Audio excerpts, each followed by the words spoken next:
Late word tonight that an 11th hour fundraising effort to keep Norwalk's Spark youth program alive has been successful.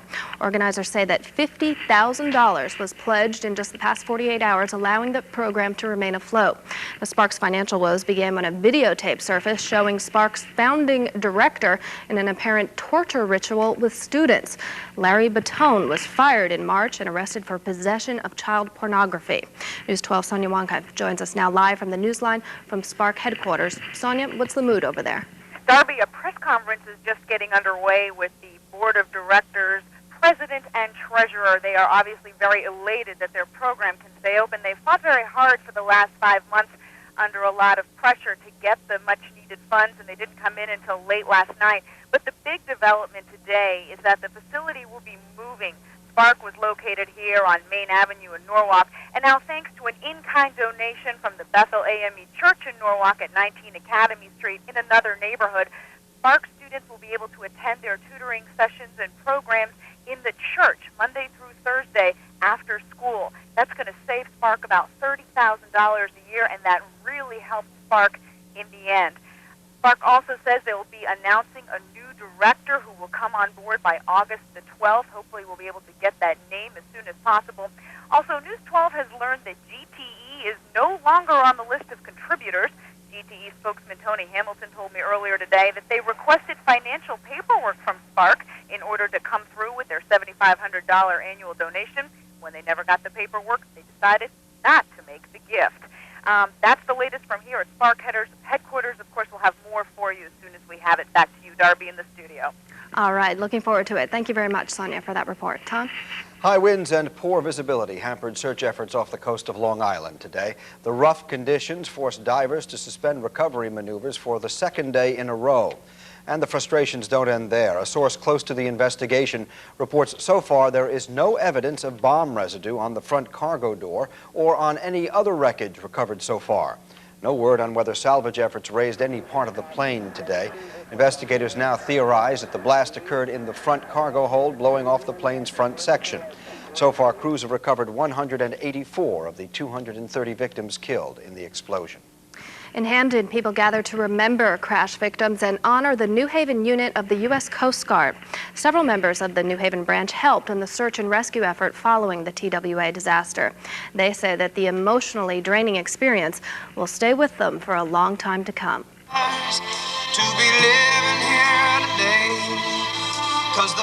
Steve Kemble and Marty McKenna from the New Haven Coast Guard station raised the flag as people from the area held their hands over their hearts.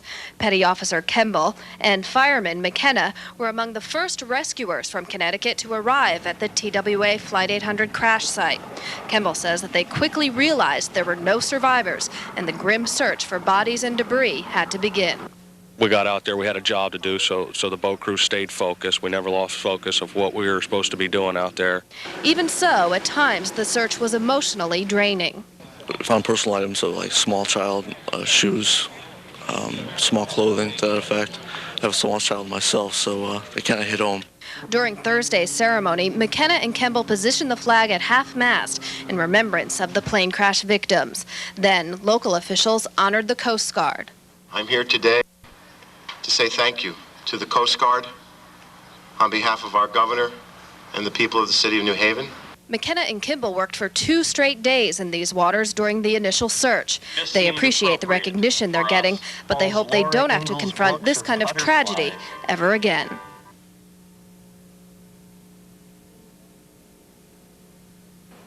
In New York, there is another funeral for 2 victims of the tragic TWA crash. It was held at St. Patrick's Cathedral. The service was for a flight attendant and her 8-year-old daughter. They are both from New York. The service was officiated by Cardinal John O'Connor. Another service honoring all of the victims of the flight will be held on August 18th. That will also be held at St. Patrick's. Just ahead on the evening edition, it was expected to be a quiet neighborhood, but residents and shopkeepers say truck traffic has changed all that. We'll tell you how they're making some noise of their own. Plus, celebrating a local program that has dramatically changed life for senior citizens. We'll have that story and much more coming up.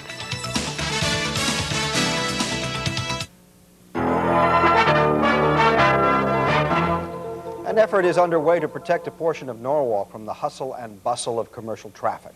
The Rowayton section of Norwalk is divided by Route 136, but some residents say truck traffic on 136 does nothing but subtract from their area. News 12's David Springer has more. Rowayton is a quiet residential section of Norwalk sandwiched between Darien and Long Island Sound. It's a place where residents aren't afraid to walk their dogs along the street or take their children for a stroll. However, there is another side to Rowayton.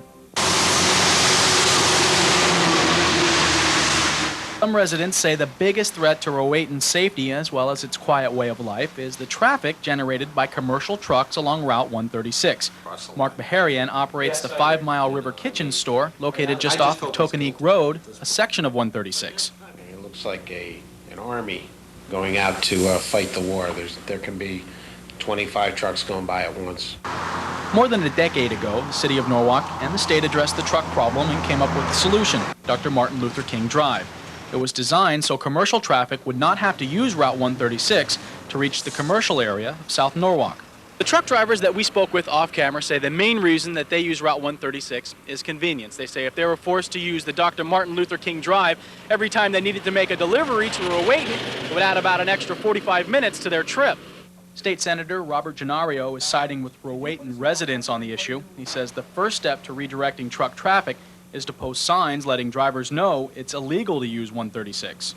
It's like anything else. If you have signage and you never enforce it, eventually the users will know that it's not enforced. I think that if you have signage and you begin with some heavy enforcement, people will get the message. Senator Gennaro says the Department of Transportation is already looking into the problem and that he expects some action in the near future. In Norwalk, David Springer, News 12, Connecticut. Local officials say that if restriction signs are not enough to discourage truck drivers from using Route 136, law enforcement would be used to enforce the issue. Governor John Rowland has selected Connecticut NAACP President Ben Andrews and Bridgeport State Representative Edna Garcia to sit on a panel that will examine ways to desegregate the schools. The board is being set up in the wake of the state Supreme Court's decision in the Sheff versus O'Neill case. The ruling said it's up to the state to desegregate its schools, and the governor, who gets 2 selections on the 22-member panel, says he will announce his 2 other appointments next week. Well, coming up a little later on News 12, a weekend getaway where you'll do more than just see classic art, you'll be surrounded by it. Also ahead, the Yanks pull off a blockbuster just in time for the stretch run to the playoffs. Phil Ganillo has the latest on Cecil Fielder's move to the Bronx. But right now, we're going to take a look at the Connecticut calendar. We'll be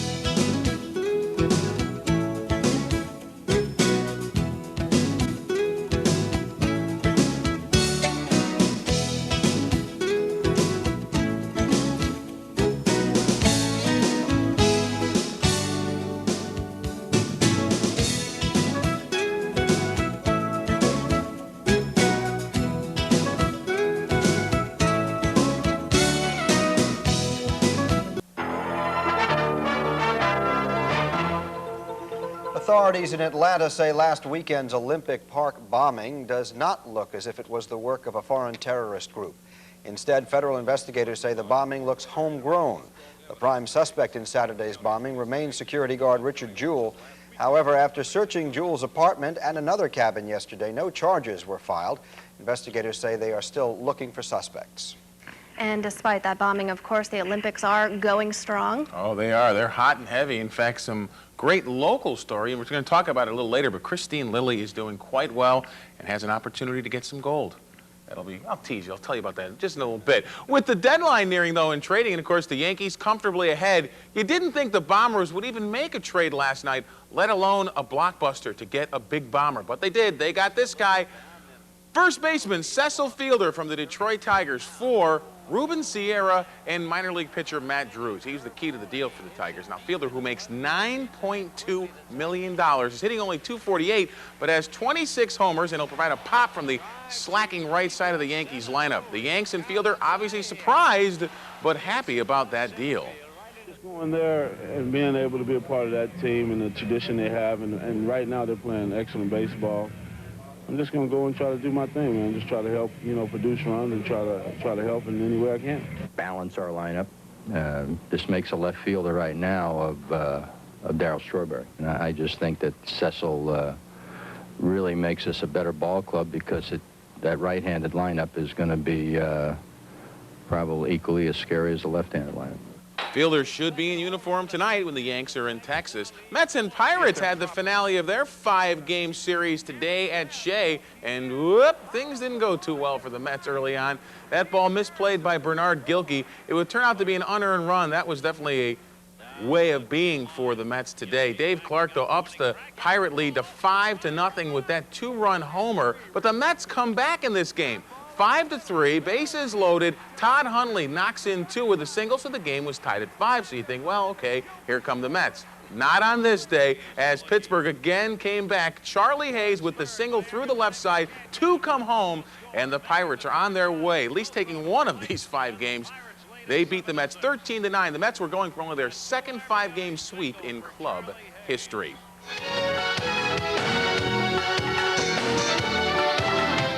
Well, as we told you at the top, Wilton's Christine Lilly and her women's soccer teammates going for the gold, taking on China. That will be tonight. Also, Jackie Joyner-Kersee qualified for the women's long jump. Dan O'Brien is the leader after 7 events in the decathlon. And tonight, Michael Johnson goes for gold in the 200 meters. Now, speaking of track, Carl Lewis may get a shot at his 10th gold medal overall. After all, Leroy Burrell, citing an injured Achilles tendon, has pulled out of the 4x100 relay, possibly opening the door for Lewis. Coincidence?